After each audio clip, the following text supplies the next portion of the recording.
Red టీవీలో మీ వ్యాపార ప్రకటనల కోసం ఈ నంబర్ ని సంప్రదించండి 6281747728. హాయ్ హలో నమస్తే, నేను మీ Gopi. Welcome back to Red TV. ఈరోజు మనతో వచ్చేసి జై భారత్ పార్టీ అధికార ప్రతినిధి వినకొండ కోఆర్డినేటర్ చిరంజీవి నాయక్ గారు ఉన్నారు. సార్ నమస్తే. సార్ నమస్తే అండి. జై భారత్ అండి. సార్, ఆంధ్రప్రదేశ్లో ఎలక్షన్స్ అయితే వాడివేడిగా ఇప్పుడు నడుస్తున్నాయి. ఈ క్రమంలో జై భారత్ పార్టీకి సింబల్ వచ్చిందన్నారు. ఏం సార్ సింబల్, ఏంటి సార్ అది? మా పార్టీకి ఫస్ట్ కామన్ సింబల్ ప్రకటించిన ఎన్నికల సంఘానికి మా ధన్యవాదాలండి. మా పార్టీకి వచ్చేసి ఎన్నికల సంఘంగా ఇచ్చిన సింబల్ ఏంటంటే టార్చ్ లైట్ ఇచ్చారు. టార్చ్ లైట్ వచ్చింది. ఆ టార్చ్ లైట్ తో ఇప్పుడు ఎంతమంది వెలుగు నింపాలండి? పరంగా చీకట్లో ఉన్న ఆంధ్రప్రదేశ్కి జై Bharat national party torch light ద్వారా ఒక అభివృద్ధి వెలుగుల్ని చూపించే ప్రయత్నం ఆంధ్రప్రదేశ్ ఎన్నికల్లో రేపు రాబోయే 2024 అసెంబ్లీ ఎన్నికల్లో ఖచ్చితంగా జై భారత్ పార్టీ చేయబోతుందండి. అంటే మీరు మొత్తం ఎన్ని సీట్లు పోటీ చేయబోతున్నారు సార్? అంటే ఒకటండి, ఇప్పుడు ఫస్ట్ మేము ఏమనుకున్నామంటే మా పార్టీ ఇండిపెండెంట్గా ఉండి 175 స్థానాలు అనుకున్నాము. ఇప్పుడు ఏపీ యునైటెడ్ ఫ్రంట్ అనేసి ఒకటి లిబరల్ కాంగ్రెస్, జై భారత్ నేషనల్ పార్టీలో ఒక 8 పక్షాలు కలిపి ఒక ఏపీ యునైటెడ్ ఫ్రంట్గా ఏర్పడింది. ఈ ఫ్రంట్ మొత్తం కలిపి 175 స్థానాలు పోటీ చేయబోతున్నాం. అంటే ఒక కూటమిగా ఏర్పడి అంటే ఇప్పుడు అట్లాగా ఇప్పుడు జనసేన పార్టీ ఇట్లా టీడీపీ అలా కలిసి పోటీ చేస్తున్నారు. అలా అది 2014 నుంచి 19 మధ్య ఆ కూటమి ఫెయిల్ అయిపోయింది. ఆ కూటమి ఫెయిల్ అవ్వడం వల్ల ఆంధ్రప్రదేశ్ ఈరోజు అభివృద్ధికి ఆమడ దూరంలో ఉండిపోయింది.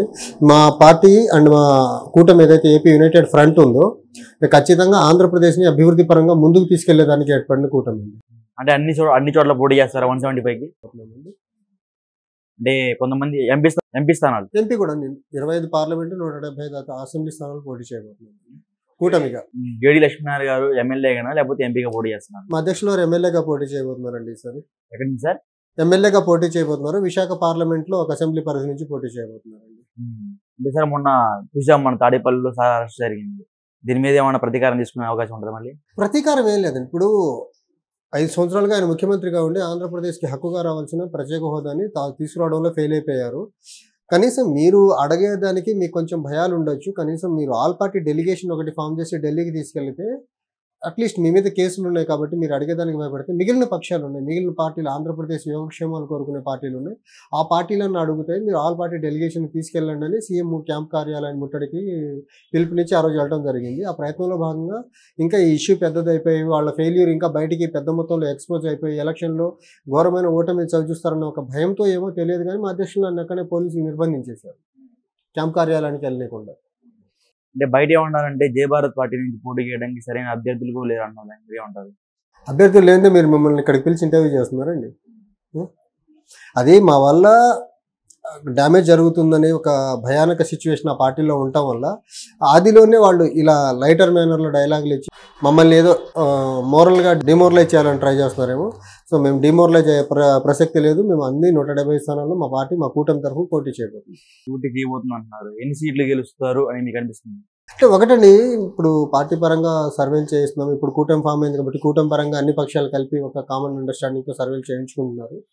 ఖచ్చితంగా ఈ 2 పక్షాలు 2014 నుంచి ఈ రోజు వరకు అప్పుడు బీజేపీ జనసేన టీడీపీ, ఇప్పుడు వైఎస్ఆర్సీపీ 10 సంవత్సరాలుగా ఆంధ్రప్రదేశ్ని అభివృద్ధి చేయకుండా మోసం చేసేసాయి.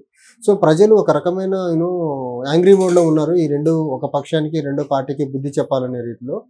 అంటే ఆ ప్రయత్నంలో భాగంగా మా కూటమికి సైజబుల్ నెంబర్ ఆఫ్ సీట్స్ అయితే రాబోతున్నాయండి. అంటే మీ అధ్యక్షుడు గెలవలేని పనిలో ఉన్నారు. ఇప్పుడు దాని గురించి చెప్తారు? ఎవరు చెప్తారు? ఈసారి మా అధ్యక్షుల వారు చాలా బలమైన మెజారిటీతో, చాలా భారీ మెజారిటీతో గెలవబోతున్నారు విశాఖపట్నంలో ఏదో ఒక అసెంబ్లీ సీట్ నుంచి. మిగతా వాళ్ళు కూడా గెలుస్తారండి. సైజబుల్ నెంబర్ ఆఫ్ సీట్స్ వస్తాయని చెప్తున్నాను కదా. బయట ఏమన్నారంటే సార్, ఆ జనసేన నుంచి జేడి లక్ష్మణ్ బయటకు వచ్చిన దగ్గర నుంచి అతనికి పరువు మొత్తం పోయింది. అంటే జనసేనలో ఉంటే పరువు ఉంటుంది, జనసేన నుంచి బయటకు వస్తే పరువు ఉండదా? అదేం మాట అసలు? అదేం మాట? ఇప్పుడు వరకు ఆ పార్టీలో ఉండే జెండాలు మోసిన వాళ్ళకి టికెట్లు దిక్కు దిగడం లేదు. ఫస్ట్ వాళ్ళ పరువు గురించి వాళ్ళు చూసుకోమనండి. మా అధ్యక్షుల పరువు గురించి మాట్లాడేటప్పుడు ఒక రాజకీయ పార్టీ రాజకీయ పందాలు వెళ్ళినప్పుడు ఎలా ఉంటారండి? రాజకీయాలు నిఖార్సైన రాజకీయాలు చేయాలనుకునే వాళ్ళు ఆ పార్టీలు ఎలా ఉంటారు? మేనిఫెస్టో ఏంటో సార్? మా మేనిఫెస్టో ఎప్పుడు జనవరి 25నే రిలీజ్ చేసాం కదండి. జనవరి 25నే రిలీజ్ చేసాము. ప్రజల్లో చాలా విస్తృతంగా తీసుకెళ్తున్నాం మా మేనిఫెస్టోని. ప్రజల నుంచి కూడా చాలా భారీ స్పందన వస్తుంది. అండ్ మా పార్టీ మేనిఫెస్టోలో వచ్చిన అంశాల ఆధారంగా ఈనాడులో వివిధ కథనాలు వచ్చాయి. సో మా పార్టీ మేనిఫెస్టో గ్రాండ్ సక్సెస్ ఈ విషయంలో వచ్చేసరికి. అంటే ఇప్పటికీ అన్ని పార్టీలు జాబితా సంబంధించిన క్యాండిడేట్లందరినీ బయట అంటే వాళ్ళు గెలుపు ఓటముల కోసము ఒక డబ్బున్నోళ్ళని తన వందల వేల కోట్లు డబ్బున్నోళ్ళని 100 కోట్లు ఎలక్షన్లో ఖర్చు పెట్టే వాళ్ళని అభ్యర్థులకి ఎన్నిక చేస్తున్నారు. వాళ్ళకి ఈ రోజుకి ఆ కూటమికి కానీ వైసీపీకి కానీ మేనిఫెస్టో లేదు. ఇంకా వాళ్ళు అభ్యర్థుల దగ్గరే సతమతం అవుతున్నారు. మా పార్టీ నుంచి ఇన్ఛార్జీలు కోఆర్డినేటర్స్గా ఎప్పటికప్పుడు ప్రకటించుకుంటూ పోతున్నాము. ఆ ప్రకటనలో భాగంగా దానికంటే ముందు మేము మేనిఫెస్టోతో ముందు వచ్చాము. రాష్ట్రానికి మేము ఏ విధంగా అభివృద్ధి చేయబోతున్నాము అనే అంశం మీద ఫస్ట్ మా మేనిఫెస్టోతో ముందుకు వచ్చాము. మేనిఫెస్టోతో ప్యారలల్గానే వివిధ అసెంబ్లీలకి కోఆర్డినేటర్స్, పార్లమెంట్కి కోఆర్డినేటర్స్ నియమిస్తూ వస్తున్నారు. సో రెండు ప్యారలల్గా జరుగుతున్నాయి.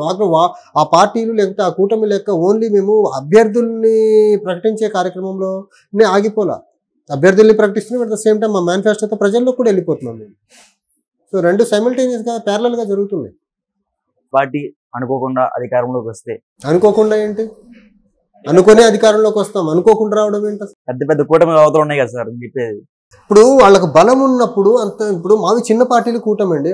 అంత పెద్ద బలము లేకపోతే అంత ఎక్స్పీరియన్స్ లేకపోతే అంత గ్లామర్ ఉన్న పార్టీలకు పొత్తులు ఎందుకండి? వాళ్ళకి ప్రజాదరణ లేదు, మాకు ప్రజాదరణ ఉంది. వాళ్ళకి ప్రజల మద్దతు లేదు, మాకు ప్రజల మద్దతు ఉంది.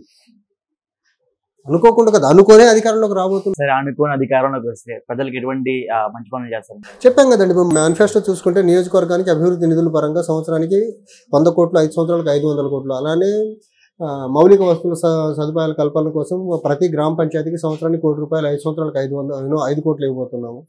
తర్వాత ప్రతి నియోజకవర్గానికి ఒక నిమ్స్ స్టాండర్డ్ హాస్పిటల్ రాబోతుంది. ప్రతి జిల్లాకు ఒక ఎయిమ్స్ స్టాండర్డ్ హాస్పిటల్ రాబోతుంది. ప్రతి మున్సిపాలిటీకి ఒక 50 ఎకరాల్లో డంపింగ్ యార్డ్ రాబోతుంది. నిరుద్యోగుల కోసము ప్రతి సంవత్సరము జాబ్ క్యాలెండర్ రాబోతుంది. జనవరి 26th వచ్చేసి గ్రూప్ 1 నోటిఫికేషన్ వస్తుంది. ఆగస్ట్ 15th వచ్చేసి మనకు గ్రూప్ 2 నోటిఫికేషన్, తర్వాత సెప్టెంబర్ 5th డిఎస్సి నోటిఫికేషన్ వస్తుంది. తర్వాత October 30th police constable recruitment notification వస్తుంది. ఇవన్నీ చేస్తారా లేకపోతే మిగతా పార్టీ వల్ల గాలికి వదిలేస్తారా? మిగతా పార్టీలో చేసేదా? మేమేమి ఏమంటారు, మిగతా పార్టీలం కాదు కదా. అలా చేయాలనుకుంటే మేము కూడా ఆ పార్టీలకి ఆ పార్టీలో వెళ్ళిపోవడం లేకపోతే ఆ పార్టీలతో అంటుకాగేవాళ్ళం. వీళ్ళు ఏం చేయట్లేదు. రాష్ట్రానికి అవసరం ఇది. రాష్ట్రానికి ఫ్రీబీస్ కాదు, విచ్చలవిడిగా డబ్బులు పంచడం కాదు, ఇప్పుడు ఎలక్షన్లు వచ్చేటప్పుడు ప్రలోభాలతో ఎన్నికలు గెలవడం కాదు. రాష్ట్రానికి అభివృద్ధి పరంగా ముందుకు తీసుకెళ్లాలనే ప్రయత్నంలో భాగంగా ఒక పీపుల్స్ మేనిఫెస్టోతో ముందుకు వచ్చాము. అంటే ఒకటండి, ఇప్పుడు పార్టీ పరంగా సర్వేలు చేస్తున్నాం. ఇప్పుడు కూటమి ఫామ్ అయింది కాబట్టి కూటమి పరంగా అన్ని పక్షాలు కలిపి ఒక కామన్ అండర్స్టాండింగ్తో సర్వేలు చేయించుకుంటున్నారు. ఖచ్చితంగా ఈ రెండు పక్షాలు 2014 నుంచి ఈ రోజు వరకు, అప్పుడు బీజేపీ జనసేన టీడీపీ, ఇప్పుడు వైఎస్ఆర్సీపీ 10 సంవత్సరాలుగా ఆంధ్రప్రదేశ్ని అభివృద్ధి చేయకుండా మోసం చేసేసాయి. సో ప్రజలు ఒక రకమైన యాంగ్రీ మోడ్లో ఉన్నారు. ఈ ఒక పక్షానికి రెండో పార్టీకి బుద్ధి చెప్పాలనే రీతిలో. అంటే ఆ ప్రయత్నంలో భాగంగా మా కూటమికి సైజబుల్ నెంబర్ ఆఫ్ సీట్స్ అయితే రాబోతున్నాయండి. అంటే మీ అధ్యక్షుడు గెలవలేని పనిలో ఉన్నారు ఇప్పుడు, దాని గురించి చెప్తారు. ఎవరు చెప్పారు? ఈసారి మా అధ్యక్షుల వారు చాలా బలమైన మెజారిటీతో, చాలా భారీ మెజారిటీతో గెలవబోతున్నారు. విశాఖపట్నంలో ఏదో ఒక అసెంబ్లీ సీట్ నుంచి. మిగతా వాళ్ళు కూడా గెలుస్తారండి. సైజబుల్ నెంబర్ ఆఫ్ సీట్స్ వస్తాయని చెప్తున్నాను కదా. బయట ఏమన్నారంటే సార్, ఆ జనసేన నుంచి జడి లక్ష్మణ్ బయటకు వచ్చిన దగ్గర నుంచి అతనికి పరువు మొత్తం పోయింది. అంటే జనసేనలో ఉంటే పరువు ఉంటుంది, జనసేన నుంచి బయటకు వస్తే పరువు ఉండదా? అదేం మాట అసలు? అదేం మాట? ఇప్పుడు వరకు ఆ పార్టీలో ఉండే జెండాలు మోసిన వాళ్ళకి టికెట్లు దిక్కు దిక్కడా లేదు. ఫస్ట్ వాళ్ళ పరువు గురించి వాళ్ళు చూసుకోమనండి. మా అధ్యక్షుల పరువు గురించి మాట్లాడేటప్పుడు ఒక రాజకీయ పార్టీ రాజకీయ పందాలు వెళ్ళినప్పుడు ఎలా ఉంటారండి? రాజకీయాలు నిఖర్సైన రాజకీయాలు చేయాలనుకునే వాళ్ళు ఆ పార్టీలు ఎలా ఉంటారు? మేనిఫెస్టో ఏంటో సార్? మా మేనిఫెస్టో ఎప్పుడు జనవరి 25నే రిలీజ్ చేసాం కదండి. జనవరి 25నే రిలీజ్ చేసాము. ప్రజల్లో చాలా విస్తృతంగా తీసుకెళ్తున్నాం మా మేనిఫెస్టోని. ప్రజల నుంచి కూడా చాలా భారీ స్పందన వస్తుంది. అండ్ మా పార్టీ మేనిఫెస్టోలో వచ్చిన అంశాల ఆధారంగా ఈనాడులో వివిధ కథనాలు వచ్చాయి. సో మా పార్టీ మేనిఫెస్టో గ్రాండ్ సక్సెస్ ఈ విషయంలో వచ్చేసరికి. అంటే ఇప్పటికీ అన్ని పార్టీలు జాబితా సంబంధించిన క్యాండిడేట్లందరినీ బయట, అంటే వాళ్ళు గెలుపు ఓటముల కోసము ఒక డబ్బున్నోళ్ళని తన వందల వేల కోట్లు డబ్బున్నోళ్ళని 100 కోట్లు ఎలక్షన్లో ఖర్చు పెట్టే వాళ్ళని అభ్యర్థులకి ఎన్నిక చేస్తున్నారు. వాళ్ళకి ఈ రోజుకి ఆ కూటమికి కానీ వైసీపీకి కానీ మేనిఫెస్టో లేదు. ఇంకా వాళ్ళు అభ్యర్థుల దగ్గరే సతమతం అవుతున్నారు. మా పార్టీ నుంచి ఇన్ఛార్జీలు కోఆర్డినేటర్స్గా ఎప్పటికప్పుడు ప్రకటించుకుంటూ పోతున్నాము. ఆ ప్రకటనలో భాగంగా దానికంటే ముందు మేము మేనిఫెస్టోతో ముందు వచ్చాము. రాష్ట్రానికి మేము ఏ విధంగా అభివృద్ధి చేయబోతున్నాము అనే అంశం మీద ఫస్ట్ మా మేనిఫెస్టోతో ముందుకు వచ్చాము. మేనిఫెస్టోతో ప్యారలల్గానే వివిధ అసెంబ్లీలకి కోఆర్డినేటర్స్, పార్లమెంట్కి కోఆర్డినేటర్స్ నియమిస్తూ వస్తున్నారు. సో రెండు ప్యారలల్గా జరుగుతున్నాయి. ఆ పార్టీలు లేకపోతే ఆ కూటమి లెక్క ఓన్లీ మేము అభ్యర్థుల్ని ప్రకటించే కార్యక్రమంలో ఆగిపోలా.